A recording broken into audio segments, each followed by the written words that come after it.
નમસ્કાર. દિવસભરના તાજા સમાચારોમાં તમારું સ્વાગત છે. તમારી સાથે હું છું પિનલગીરી ગોસ્વામી. સમાચારો વિસ્તારથી જાણીએ એ પહેલા મહત્વના સમાચારો ઉપર એક નજર. નમસ્કાર મિત્રો. આજની વિડીયોમાં વાત થશે હેલ્મેટ ડ્રાઈવના પ્રથમ દિવસે 93 સરકારી કર્મચારીઓ દંડાયા છે. ત્યારે વાત થશે શ્વાનનો આતંક 150 લોકોને બચકા ભર્યા છે. વાત છે સુરતની. ત્યારે આગળ વાત થશે ગુજરાતમાં બેવડી ઋતુની આગાહી વ્યક્ત કરવામાં આવી છે. ત્યારે વાત થશે કેજરીવાલની મુશ્કેલીમાં સતત વધારો થઈ રહ્યો છે.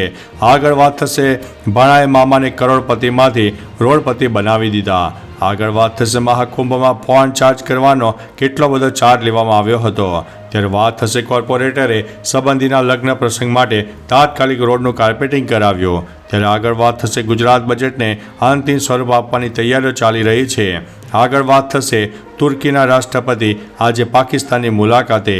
ત્યારે વાત થશે વિશ્વના સૌથી ભ્રષ્ટ દેશોની યાદી જાહેર કરવામાં આવી છે. આગળ વાત થશે 16 ફેબ્રુઆરી પછી બનશે દિલ્હી સરકાર. ત્યારે વાત થશે ક્રાઇમ બ્રાન્ચની રાજ્યમાં મોટી કાર્યવાહી કરવામાં આવી છે. આગળ વાત થશે અંબાજી પરિક્રમા બાદ સફાઈ કર્મીઓનું સન્માન કરવામાં આવ્યું છે. ત્યારે વાત થશે જાણી કરતા લોકગાયકની તબિયત લથડી હતી, હોસ્પિટલમાં દાખલ કરવામાં આવ્યા છે. આગળ વાત થશે મેચના માહોલ વચ્ચે ખાકીની સરાહનીય કામગીરી સામે આવી છે. ત્યારે વાત થશે 5 4 અને 2 6 શાનદાર સદી ફટકારી હતી આ ખેલાડીએ. હવે મિત્રો સમાચારો વિસ્તારથી. અમદાવાદમાં ભારત અને ઇંગ્લેન્ડ વચ્ચે ચાલી રહેલી ત્રીજી અને અંતિમ વનડે મેચમાં ઓપનર શુભમન ગિલે શાનદાર સદી ફટકારી હતી. આ ઇનિંગમાં 14 ચોગ્ગા અને 2 છગ્ગા ફટકાર્યા હતા. વિરાટ કોહલી 52 રનના વ્યક્તિગત સ્કોર પર આઉટ થઈ ગયો હતો. શ્રેયસ અય્યર હાલમાં તેમની સાથે ક્રીઝ ઉપર પણ જોવા મળ્યા હતા. મિત્રો અન્ય મહત્વના સમાચારની વાત કરીએ તો મેચના માહોલ વચ્ચે ખાકીની સરાહનીય કામગીરી સામે આવી છે. ભારત અને ઇંગ્લેન્ડ વચ્ચેની વનડે શ્રેણીની ત્રીજી અને છેલ્લી મેચ અમદાવાદના નરેન્દ્ર મોદી સ્ટેડિયમ ખાતે ચાલતી હતી. તેવામાં ખાકીની સરાહનીય કામગીરી સામે આવી હતી, જેમાં ચાહકોની ભારે ભીડ વચ્ચે ખાકીએ 108 એમ્બ્યુલન્સને રસ્તો કરી આવ્યો હતો. ભારે ભીડના કારણે એમ્બ્યુલન્સ ભીડની બહાર નીકળી શકે તેમ ન હોય ખાકી આગળ આવી અને સરાહનીય કામગીરી નિભાવી હતી. મિત્રો અન્ય મહત્વના સમાચારની વાત કરીએ તો જાણીતા લોકગાયકની તબિયત લથડી છે, હોસ્પિટલમાં દાખલ કરવામાં આવ્યા છે. જાણીતા લોકગાયક ઉમેશ પાલોટની તબિયત લથડી હોવાના સમાચાર સામે આવ્યા છે. તેમને ભુજની હોસ્પિટલમાં દાખલ કરવામાં આવ્યા છે. કચ્છના સફેદ રણમાં આલ્બમનું શૂટિંગ ચાલી રહ્યું હતું. તે સમયે તબિયત લથડતા હોસ્પિટલ ખસેડાયા હતા. તાવ આવ્યા બાદ અચાનક તબિયત લથડી ગઈ હતી. મિત્રો અન્ય મહત્વના સમાચારની વાત કરીએ તો અંબાજી પરિક્રમા બાદ સફાઈ કર્મીઓનું સન્માન કરવામાં આવ્યું છે. વિશ્વ પ્રસિદ્ધ યાત્રાધામ અને શક્તિપીઠ અંબાજી ખાતે માતાજીની અસીમ કૃપાથી શ્રી 51 શક્તિપીઠ પરિક્રમા મહોત્સવના અંતિમ દિવસે લાખોની સંખ્યામાં શ્રદ્ધાળુઓએ દર્શન કરીને ધન્યતા અનુભવી હતી. આ પ્રસંગે પ્રવેશ ચોક ખાતે સમગ્ર પરિક્રમા માર્ગમાં સ્વચ્છતા જાળવનાર સફાઈ કર્મીઓનું જિલ્લા કલેક્ટર મિહિર પટેલ દ્વારા ખેસ પહેરાવીને સન્માન કરવામાં આવ્યું હતું. મિત્રો અન્ય મહત્વના સમાચારની વાત કરીએ તો ક્રાઇમ બ્રાન્ચની રાજ્યમાં મોટી કાર્યવાહી સામે આવી છે. અમદાવાદ ક્રાઇમ બ્રાન્ચે મોટી કાર્યવાહી કરતા 15 બાંગ્લાદેશીઓને તેમના દેશમાં પરત રિપોર્ટ કરવામાં આવ્યા છે. ગૃહમંત્રી હર્ષ સંઘવીએ ટ્વીટ કરીને આપેલ માહિતીના પગલે કાર્યવાહી કરતા ક્રાઇમ બ્રાન્ચે અમદાવાદમાં 50 જેટલા બાંગ્લાદેશીઓને ઝડપ્યા હતા. ઝડપાયેલા આરોપીઓ ટ્રાફિકિંગમાં સંડોવાયેલા હતા. ગૃહમંત્રીએ ટ્વીટમાં લખ્યું છે કે અમદાવાદના ચંડોળા તળાવ પાસે સૌથી વધારે ગેરકાયદેસર બાંગ્લાદેશીઓ રહે છે. તમામ સામે કાર્યવાહી શરૂ કરવામાં આવે. મિત્રો અન્ય મહત્વના સમાચારની વાત કરીએ તો 16 ફેબ્રુઆરી પછી બનશે દિલ્હી સરકાર. સંસદ ભવનમાં 1 કલાક સુધી ચાલેલી બેઠકમાં નવી સરકાર અને કેબિનેટની રચના અંગે ચર્ચા કરવામાં આવી હતી. પાર્ટીના સૂત્રોના જણાવ્યા અનુસાર બીજેપીના 2 વરિષ્ઠ નેતાઓ વચ્ચે ચર્ચા બાદ નિર્ણય લેવામાં આવ્યો હતો.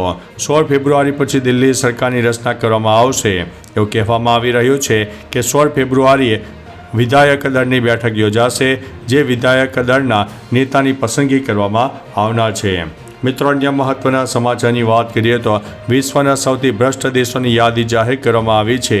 2024 માટે ભ્રષ્ટાચાર ધારણા સૂચકાંક એટલે કે CPIમાં ભારત 180 દેશોમાંથી 96મા ક્રમે આવે છે.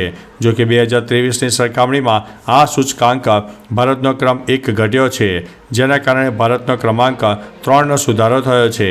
ભારતને 100માંથી 38 ગુણ મળ્યા છે, જ્યારે 2023માં તે 39 અને 2022માં 40 અંક હતા. 2023માં ભારતનો ક્રમ 93મો હતો. પાકિસ્તાન 135 અને શ્રીલંકા 181 પોતપોતાના નીચા રેન્કિંગ સાથે સંઘર્ષ કરી રહ્યા છે. મિત્રો, અન્ય મહત્વના સમાચારની વાત કરીએ તો તુર્કીના રાષ્ટ્રપતિ આજે પાકિસ્તાનની મુલાકાતે. તુર્કીના રાષ્ટ્રપતિ રેસેપ તૈયપ એર્દોગન આજે પાકિસ્તાનની મુલાકાતે છે. આ મુલાકાત પાકિસ્તાનના વડાપ્રધાન શાહબાઝ શરીફના આમંત્રણ ઉપર થઈ હતી. આ દરમિયાન પાકિસ્તાન અને તુર્કી ઉચ્ચ સ્તરીય વ્યૂહાત્મક સહકાર પરિષદના 7મા સત્રનું આયોજન કરવામાં આવ્યું હતું. આ ઉપરાંત પાકિસ્તાન એર્દોગન સાથે ઘણા સોદા પણ કરી શકે તેવી પણ સંભાવના છે. મિત્રો, અન્ય મહત્વના સમાચારની વાત કરીએ તો ગુજરાત બજેટને અંતિમ સ્વરૂપ આપવાની તૈયારીઓ ચાલી રહી છે. આગામી 20 ફેબ્રુઆરીના રોજ બજેટ રજૂ કરવામાં આવશે, તેની અંતિમ તૈયારીઓ કરી દેવામાં આવી છે. વિધાનસભા બજેટ સત્રનું કામ ચલાવ કેલેન્ડર જાહેર કરવામાં આવ્યું છે.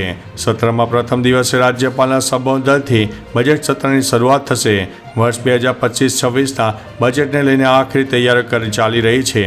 મુખ્યમંત્રી ભૂપેન્દ્રભાઈ પટેલ સાથે નાણામંત્રી રવિવારે બેઠક કરશે. મિત્રો, અન્ય મહત્વના સમાચારની વાત કરીએ તો કોર્પોરેટરે સંબંધીના લગ્ન પ્રસંગ માટે તાત્કાલિક રોડનું કાર્પેટિંગ કરાવ્યું છે. વડોદરાના વાઘોડિયા રોડ પર આવેલા બાપોદ વિસ્તારમાં અન્ય વોર્ડના ભાજપના મહિલા કોર્પોરેટર દ્વારા રોડ બનાવવાનું સૂચન કરવામાં આવ્યું હતું. પોતાના સંબંધીને ત્યાં લગ્ન હોવાથી મહિલા કોર્પોરેટરે તુરંત કાર્પેટિંગ કરાવી દેતા વિવાદ સર્જાયો હતો. રોડના કામને ત્વરિતતા અપાવતા શહેરભરના ચર્ચા વિષય બન્યો છે. આ મામલે સ્થાનિક કોર્પોરેટર અજાણ હોવાનું તેમ મીડિયાને જણાવ્યું હતું. મિત્રો, અન્ય મહત્વના સમાચારની વાત કરીએ તો મહાકુંભમાં ફોન ચાર્જ કરવાનો આટલો ચાર્જ. હવે મહાકુંભનો એક વિડીયો સામે આવ્યો છે, જેમાં એક વ્યક્તિ લોકોના મોબાઈલ ચાર્જ કરીને પૈસા કમાઈ રહ્યો છે. તે 1 કલાક માટે મોબાઈલ ચાર્જ કરવા માટે પ્રતિ ફોન 50 રૂપિયા વસૂલી રહ્યો છે. એવો દાવો કરવામાં આવી રહ્યો છે કે એક સાથે 20 ફોન ચાર્જ કરી શકાય છે. આ સાથે માત્ર 1 કલાકમાં 1000 રૂપિયાની કમાણી થઈ રહી હતી. મિત્રો, અન્ય મહત્વના સમાચારની વાત કરીએ તો ભાણાએ મામાને કરોડપતિમાંથી રોડપતિ બનાવી દીધા. ઘરકા ભેદી લંકા ઢાય કહેવત સાચી ઠરી હોય તેવી ઘટના પ્રકાશમાં આવી છે.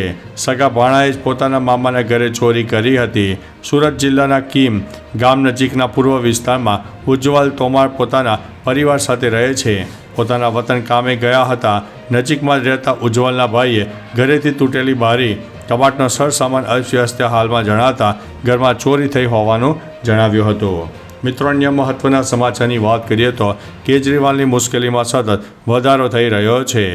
આપ કન્વીનર અરવિંદ કેજરીવાલની મુશ્કેલીઓ વધી રહી છે, ત્યારે બીજી તરફ સોનીપત એટલે કે હરિયાણાના CJM નેહા ગોયલની કોર્ટમાં કેજરીવાલ વિરુદ્ધ કેસ દાખલ કરવામાં આવ્યો છે. કોર્ટે કેજરીવાલને હાજર રહેવા માટે નોટિસ જારી કરી છે. આ કેસની આગામી સુનાવણી 17 ફેબ્રુઆરી નક્કી થશે. તમને જણાવી દઈએ કે હરિયાણા સરકારે યમુનામાં ઝેર ભેળવવાના નિવેદન ઉપર ખાસ કેસ દાખલ કર્યો હતો. મિત્રો, અન્ય મહત્વના સમાચારની વાત કરીએ તો ગુજરાતમાં બેવડી ઋતુની આગાહી.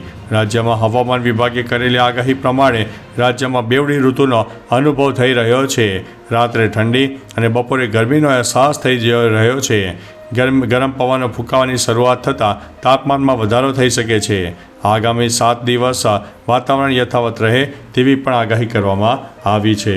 મિત્રો, અન્ય મહત્વના સમાચારની વાત કરીએ તો શ્વાનનો આતંક, 150 લોકોને બચકા ભર્યા છે. સુરતના મૈદરપરા વિસ્તારમાં છેલ્લા 10 દિવસમાં શ્વાને 156 લોકોને રખડતા શ્વાને બચકા ભર્યા હતા. સુરત કોર્પોરેશનની ટીમ શ્વાનને પકડવાનો દાવો કર્યો છે. તેમની ટીમ દ્વારા કેટલાક શ્વાનને પકડવામાં આવ્યા છે, પરંતુ હજુ પણ અનેક શ્વાન શહેરીજનો માટે માથાનો દુખાવો બની ગયા છે. જોકે નાના બાળકો ઉપર પણ શ્વાનના હુમલાના હજી પણ ઘણા બધા બનાવો પ્રકાશમાં આવતા હોય છે, જેના કારણે લોકોમાં ભારે રોષ જોવા મળ્યો છે. મિત્રો, અન્ય મહત્વના સમાચારની વાત કરીએ તો હેલ્મેટ ડ્રાઈવના પ્રથમ દિવસે 93 સરકારી કર્મચારીઓ દંડાયા છે. વડોદરા સહિત રાજ્યભરમાં સરકારી અધિકારીઓ અને કર્મચારીઓ વિરુદ્ધ હેલ્મેટ ડ્રાઈવ શરૂ કરવામાં આવી છે. આ ડ્રાઈવના પ્રથમ દિવસે વિવિધ કચેરીઓમાં કામ કરતા 93 અધિકારીઓ અને કર્મચારીઓ દંડાયા છે. સરકારી અધિકારીઓને હેલ્મેટના નિયમોનું પાલન કરીને અન્ય માટે રોલ મોડલ બનાવવાની તાકીદ રાજ્યના ડીજીપી દ્વારા કરવામાં આવી છે. જે બાદ આ ડ્રાઈવ શરૂ કરવામાં આવી હોવાનું જાણવા પણ મળી રહ્યું છે. તો ચાલો મિત્રો, ફરીથી દેશ અને દુનિયાના સુપરફાસ્ટ સમાચાર લઈને મળતા રહીશો. ત્યાં સુધી અમને રજા આપશો. નમસ્તે.